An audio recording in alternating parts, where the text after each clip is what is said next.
തളികുളം ഗ്രാമപഞ്ചായത്ത് 15-ാം വാർഡിലെ SSLC +2 പാസ്സായ മുഴുവൻ വിദ്യാർത്ഥികളെയും അനുമോദിച്ച് പുരസ്കാരങ്ങളും പേനകളും നൽകി. ഞായറാഴ്ച ഉച്ചതിരിഞ്ഞ് 2:30-ന് പത്താങ്കല്ല് CMS UP സ്കൂളിൽ വെച്ച് Vadanappally police sub inspector Gokul MG ഉദ്ഘാടനം ചെയ്തു.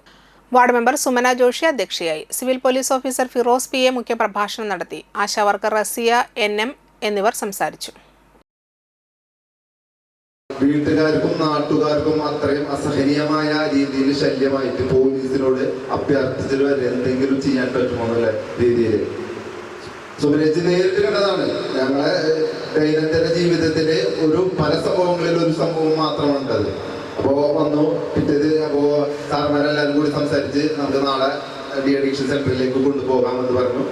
അപ്പോ രാവിലെ വരാൻ പറഞ്ഞു. രാവിലെ അവൻ ഇത് നമ്മളെ ആ സമയത്തൊക്കെ സംബന്ധിച്ചു അവൻ നേരത്തെ പേര് കൊടുത്തിട്ട് അവരൊരു വിടില്ല അവിടുത്തെ. അപ്പോ അത്രയും വളരെ ഭയാനകമായ രീതിയിലാണ് നമ്മുടെ നാട് പോയിക്കൊണ്ടിരിക്കുന്നത്. എന്നിട്ട് കിട്ടി ഇപ്പോൾ ഡി അഡിക്ഷൻ സെന്ററിലാക്കിയിട്ടുണ്ട്. എത്രത്തോളം വിജയിക്കുമെന്ന് നമുക്ക് കണ്ടറിയാം. അപ്പോ ഒരു വ്യക്തിയുടെ ജീവിതത്തിന്റെ പ്രധാനപ്പെട്ട പരീക്ഷകളൊക്കെ ജയിച്ചു എന്നുള്ളത് ഒരു പരിപൂർണ വിജയമല്ല. നമ്മുടെ ഏറ്റവും വലിയ ജീവിത വിജയം എന്ന് പറയുന്നത് നമ്മുടെ ഡിസിപ്ലിനാണ്. അവനുണ്ടാക്കിയെടുക്കുന്ന ജീവിതത്തിൽ ശീലങ്ങളാണ്.